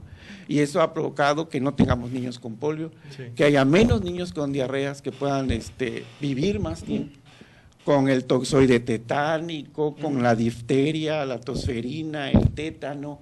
Sí. Entonces, eso es algo muy costoso, muy costoso. Para un país. Y completamente, hay que decirlo. sí, entonces, la verdad que México en salud, en ese aspecto está tratando de cubrirlo, ¿no? Sí. Y a nosotros como personas nos toca, pues, a poner nuestro granito de arena, ¿no? Claro. Llevar a los niños a vacunar, nosotros vacunarnos. Yo me encuentro todavía que la influenza es una situación que de repente se vienen muertes, como ahorita lleva como unas 400 en México. Sí. Entonces, imagínense cuando ya existe la vacuna. ¿Por qué? Porque todavía no nos gusta aplicarnos ese piquetito que sabemos que tenemos que hacerlo año con año, ¿no? Entonces, sí tenemos nosotros como sociedad poner nuestra parte, pues, y los expendedores, pues, si te dan la práctica, la teoría, la capacitación, porque tiene que tener una capacitación, porque les hacen un examen para que ellos digan, ahora sí, ya sé que tengo que ponerme el gorro, ya sé que tengo que lavarme las manos, ya ahora sí lo pasaste, aquí está tu carnet, ¿no? Que garantiza que tú… Por lo menos tomaste el curso. Exactamente, ¿no? Pero pues es muy complicado. Pero en la práctica, si lleváramos un análisis de cuando se está expendiendo, llegando ahí sin avisar y tomar sombras, muestras, pues tendríamos de todo menos higiene. Sí, definitivamente. Acuérdate que el calor ayuda mucho, ¿no? El calor ayuda mucho. De hecho, nosotros hicimos un estudio de los comercios que antes que tenemos acá en el Hospital General, que estaban en Avenidas Cortines, Sí. y encontramos que de cada 10 tortillas, 9 estaban infectadas con pseudomonas. Ah, caray. Wow. De hecho, ese olorcito tiene la pseudomonas como el maíz cuando uno lo pone a hervir para hacer el pozole. Tiene un olorcito muy característico, ¿no? La pseudomonas. Entonces, pues es una bacteria que está en el medio ambiente, ¿no? Ahí está presente y que, bueno, pues uno las lleva para todos lados, ¿no? ¿Sabe qué, doctor? Sí. Hablábamos fuera del aire al empezar el programa sobre la hepatitis C, Ok. y hay una gran desinformación. Sí me gustaría que nos diga qué es la hepatitis C, cuáles son sus orígenes, sus medios de transmisión, cuáles son las medidas para evitar, suponiendo sin conceder que tuviésemos un miembro en la familia que ya esté diagnosticado con hepatitis C. ¿Qué es lo que debemos de hacer como núcleo, bueno, como familia, para evitar el contagio, en fin, etcétera, ¿no? Hay muchas cosas que no... Sí, no sabemos. la verdad que sí, esto es muy importante darlo a conocer porque una de las cosas de que menos información se ha dado es sobre la hepatitis C. Sí. La hepatitis C es un problema muy serio en salud pública. Es algo que actualmente se está investigando mucho y que se está encontrando mucho porque antes no se hacía.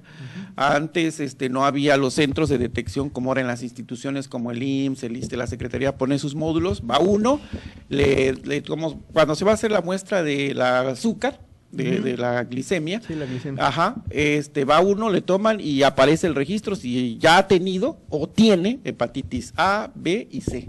Y se ha encontrado unas estadísticas que sorprenden la cantidad de personas que hay portadoras de hepatitis C. ¿Es viral? Es una enfermedad viral. Ok, viral. Y lo más delicado de este virus, que es un virus que se queda en el metal, que se queda en las instancias donde uno deposita una sangre por años. Como al utilizar el rastrillo, una persona con hepatitis C y esa pequeña laceración que se provoca y quedan esas microscópicas cantidades de sangre, las deja uno ahí por años, pueden pasar hasta 10 años hecho la investigación y el virus está ahí vivo. O sea, Si una persona agarra otro rastrillo de otra persona con hepatitis C, la probabilidad es muy alta que la adquiera. ok. Por eso una persona que ya sabe que tiene hepatitis C, los rastrillos y los corta uñas deben de ser propios, pues de por sí deben de ser propios, ¿no? Pero hay veces que pues la esposa ve el rastrillo del esposo ahí y se quiere depilar y dice, bueno, aquí está un rastrillo y lo uso. Digo, a lo mejor porque no sabe ni el señor que tiene hepatitis C, ¿no? Claro. Pero sí, el virus de la hepatitis C. Síntomas primarios. ¿Cómo la gente puede detectar antes de ir a hacerse un examen, que por lo menos tener la sospecha de que tiene hepatitis C? Desafortunadamente, igual que la hepatitis B, la hepatitis C son asintomáticas en la mayoría de las veces. Solamente 1% de las personas se dan cuenta que tienen estas enfermedades cuando empiezan con debilidad, que es uno de los primeros Sí, síntomas que claro, tienen una alta sí. debilidad. Bueno, Sí. estoy cansado, me despierto, sí, no me sí, siento sí. al 100, ¿no? Sí. Y bueno, pues uno sigue su vida, ¿no? Sí. Toma alguna cuestión que lo reactive y ahí va, ¿no? Hasta que en una ocasión llega a ingerir alcohol, que es otra cosa que despierta la situación de la sintomatología, y la persona empieza con dolor a nivel del área hepática. Entonces, ese es un dato, pero es cuando ya está avanzada la enfermedad. Hepatoalgia sería, ¿no? Hepatalgia. Hepatalgia. Es lo que da, pero a la ingesta de alcohol, ¿no? Ujú. Es como se despierta. Y otra de las situaciones es que ya cuando está más grave, pues empieza, nosotros llamamos un tinte ictérico. Ictérico quiere Sí, decir amarillo. amarillo. Amarillo, entonces pero ya. Pues, ¿Ictérico en mucosa? Conjuntivas. Conjuntivas, También puede ser ictericia en la piel, ¿no? Y por otro lado, empieza a haber cambios en la defecación. Ok. La defecación regularmente es color café. Sí. Bueno, con sus variantes, ¿no? Sí. Pero empieza a ser blanca. Ah, ok. Blanca. Entonces, pues son cosas que empiezan a llamar la atención, ¿no? Y ya posteriormente, dado que el hígado es un área donde se lleva a cabo la química de la sangre, Ujú. y después de ahí pasa al riñón, empieza a haber un color en el cambio de la orina. También. Sí, si la orina se pone colúrica, o sea, agarra un color como si fuera el sidral o un color ya más grave, como si fuera café. Cuando o la persona come betabel. algo así, ¿no? Empieza a tener un cambio la coloración de la orina. Entonces, pero eso ya cuando Está ya no muy sé, grave. el 1%, pero en el Sí. 99% de las personas no se sabe, porque son personas que están aparentemente bien, Ok. hasta que se llegan a hacer ese estudio de una manera, pues, así como no queriendo, por decir algo, y aparece el resultado, positivo a hepatitis. Es altamente C. contagioso porque es viral. Sí, es completamente. Ahora, además, el virus, en su etapa esta de la enfermedad, ya como tal refleja, se empieza a excretar por el excremento. Sí. Entonces, es una Por enfermedad eso es fecal-oral, a diferencia fecal-oral. como la de la hepatitis B, B. que la hepatitis B tiene que ser hematógeno, o sea, ya sea que uno, por transmisión alguna directa. drogadicción, o porque se lo inyecten, o porque a la hora que le transfunden sangre, ¿no? O a una relación sexual, puede adquirir la enfermedad, ¿no? ¿Es una enfermedad mortal? ¿La hepatitis C? No, fíjese que ¿Tiene tiene cura? dos variantes. A ver. La hepatitis B, puede agarrar dos áreas. Una es que emigre hacia la cirrosis hepática, ¿sí? Hígado graso. Exactamente. O otra que emigre al cáncer hepático. Ujú. Entonces, casi la gran mayoría se queda en una etapa de cirrosis, casi el 80% de los pacientes, y no fallecen. Okay. Se dan cuenta a la En hora la de hacer B. una necropsia en la hepatitis C. Estamos hablando de Sí, la C. De la C. La Ok, hepatitis es que C, dijo usted B. Perdón, la Por eso hepatitis C, ok. perdón, la hepatitis C Sí. es la que causa estas dos variantes, o la cirrosis hepática o el cáncer hepático, ¿no? Una de dos. Una de dos. Ok. Y afortunadamente hay tratamiento para la hepatitis C, sí, que es a base de ribavirina y de una tipo de inmunológico que se utiliza. Ajá. Sí, inmunointerferón que se utiliza para poder lograr erradicar ese problema. La pregunta es, ¿se cura? Sí, es curable. Es totalmente curable. Curable la hepatitis C. Ok, tiempo del tratamiento para lograr la cura. Aproximadamente 6 meses el tratamiento, 6 meses a un año el tratamiento de erradicación de la hepatitis C. En el paciente. ¿Quedan secuelas? No, una persona queda completamente sana. Si una vez que el paciente ha sido tratado, Sí. después de esos 6 o 12 meses, ya no podemos, ya no debemos de pensar Que tenga en- hepatitis. De hecho, No, ya- me refiero ni en la cirrosis ni en el No, cáncer. exactamente. Ujú, sí, así es. Doctor, y aquí retomando lo que usted ha dicho, lo que ha dicho el doctor Mayagoitia, dos cosas que me han llamado la atención. Usted lo dijo, hay que cacarearlo. El doctor Mayagoitia dice, estamos desinformados en cuestiones de ciertas enfermedades. Pues yo creo que el gobierno se ha enfocado en la salud, pero la desinformación nos enferma y nos mata más que ese gasto. Un gasto lo estoy viendo pues tirado a la calle, porque pues no se da la información adecuada de cómo comemos, dónde comemos y qué podemos adquirir. Sí, muy cierto, ¿no? Yo creo que hay cosas que dice uno debería de haber más información. Yo recuerdo que el virus de la inmunodeficiencia humana se le ha dado una información que, bueno, ¿quién no conoce qué es el virus, cómo entra, a dónde ataca, qué diferencia hay entre el SIDA y tener VIH? Y eso ha provocado, bueno, que exactamente, eso ha provocado toda esa información y todo ese gasto enorme, porque también el tratar a un paciente con VIH es muy costoso, y que el gobierno invierte mucho en en el Capacit, como ahora es gratuito el tratamiento, pero eso va unado también a la información, y ha logrado, bueno, detener, la verdad, esa epidemia que venía de una manera impresionante, ¿no? Sí. Se pensaba en que iba a ser, ahora sí, el que iba a diezmar la población. Afortunadamente no pasó eso, pero fíjese usted que se da mucha información. Quiero compararlo con las otras enfermedades que no se da como ahora. Se da mucha información en la utilización del preservativo, ¿sí? Pero una situación que tenemos ahorita grave es que muchos jóvenes, muchos adolescentes están padeciendo el problema. Como que... Como un recontagio. Exacto, Sí, estaba yo como leyendo que eso, sí. No creen, pues, ¿no? Así es. En esta situación, como que dicen, ay, no, es que no es cierto, esto es una mentira. Le pasa ¿no? a todos, pero a mí no. Exacto, entonces como que le han perdido el miedo, por decir algo así, ¿no? O sea, como que Sí. la utilización de preservativo no es tanta como se quisiera, a diferencia de los adultos. Sí. Los jóvenes, sobre todo los adolescentes, como es que el órgano blanco, ¿no? Como que el chico te diga, no, mira, no pasa nada, no sucede nada, ¿no? Hubo una campaña en donde se le decía a la chica que fuera ella quien exigiera que el chico se pusiera el condón si quería que hubiese algo, y funcionó mucho, ¿no? Pero ya la quitaron del aire. Sí, efectivamente, dieron por sentado que había tenido mucho éxito y que tal vez había ya creado conciencia social lo suficiente como para ya no tener que preocuparse. Pero sí, los jóvenes han estado muy irrespetuosos respecto al terror que significa en un acto sexual firmar la sentencia de muerte. Pero yo quisiera preguntarle, porque me quedó alguna duda aquí sobre la hepatitis C, sobre todo porque hablamos de los cuidados y dijimos de que pues es fecal oral, ¿no? Entonces, ¿qué es lo que tenemos que hacer en casa si tenemos a un paciente con hepatitis C?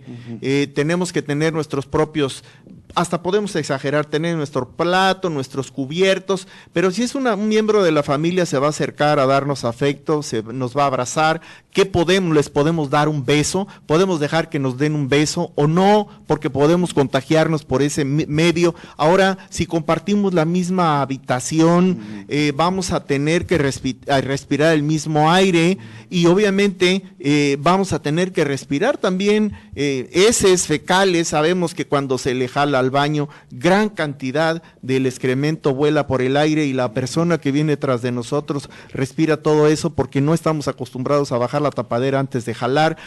Tenemos la pésima costumbre de tener un bote lleno de papeles con excremento ahí que se está desecando, que viene el aire, que hace que todo el excremento desecado vuele y que la persona que entre lo huela, y toda la familia comparten el respirar el excremento de todos, porque no entienden que el papel está diseñado para echarse dentro de la taza del baño, deshacerse con el agua y jalarle y que se vaya.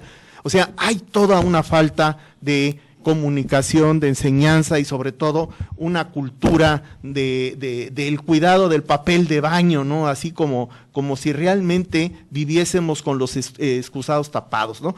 Entonces, tenemos a la persona en casa, porque creo que esto es lo más preocupante, ¿no?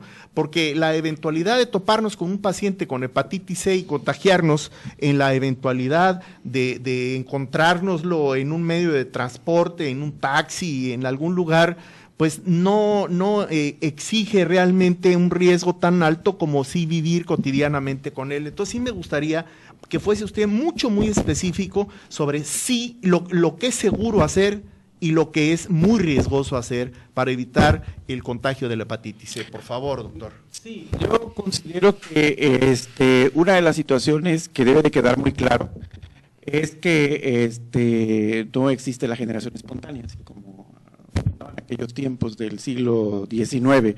Siempre tiene que haber un vector. Y el mejor vector que tenemos para todas estas enfermedades son las manos. Sí. Entonces, si nos lavamos las manos, con eso estamos disminuyendo el 90% de la carga viral que nosotros podemos de muchas enfermedades. Eso, sí. Definitivamente, ¿no? Sí. Entonces, ese sencillo paso de lavarse las manos, sí, con eso nosotros garantizaríamos que no andaríamos polulando.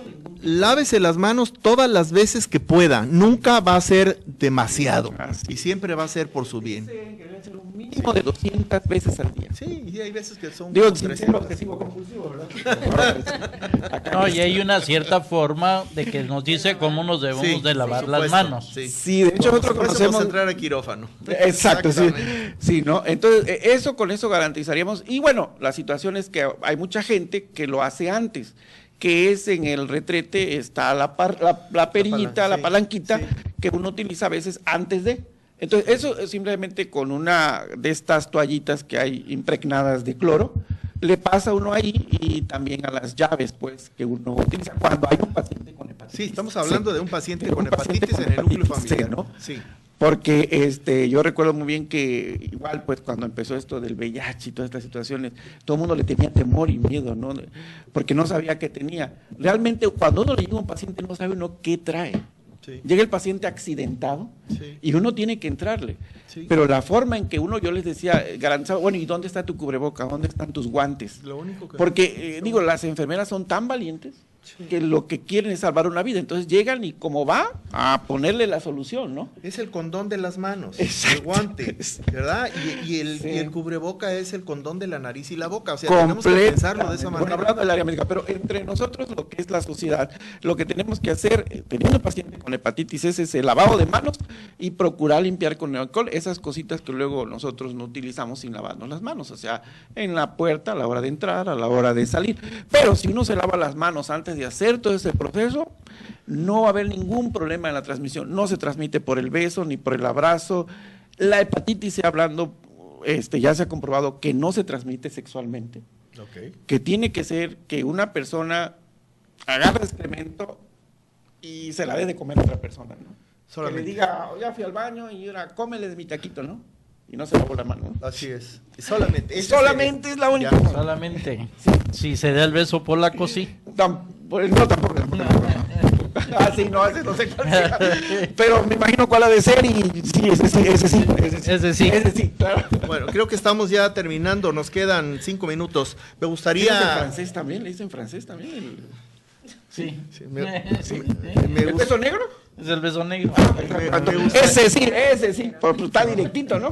Me gustaría, para terminar, que agregaran algo más que no hayamos tratado y que consideren ustedes que debió de haber sido tratado aquí para ponerle colofón al programa.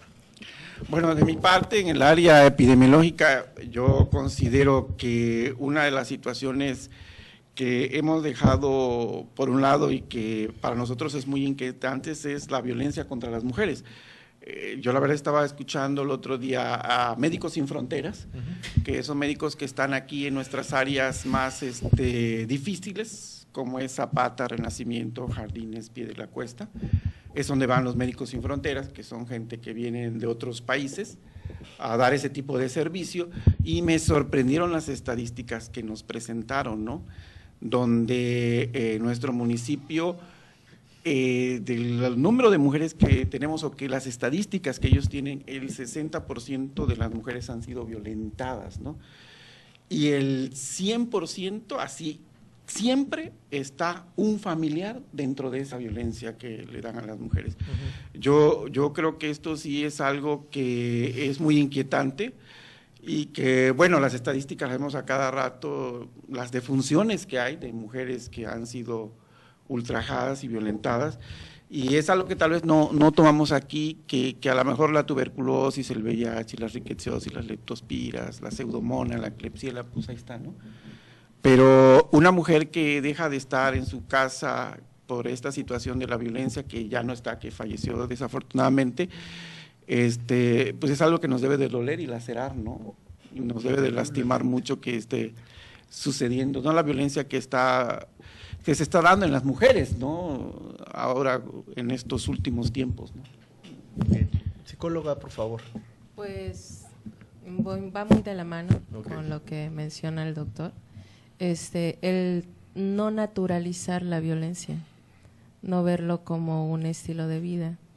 Tristemente, como mencionan, dentro de casa nosotros aprendemos muchas cosas. Aprende uno más con el ejemplo. El ejemplo que- arrastra. Sí, Sí. sí, que con las palabras, ¿no? O un discurso bonito. Si es preferible que te digan, sigue mi ejemplo, a que digas, a un ejemplo bueno, ¿no?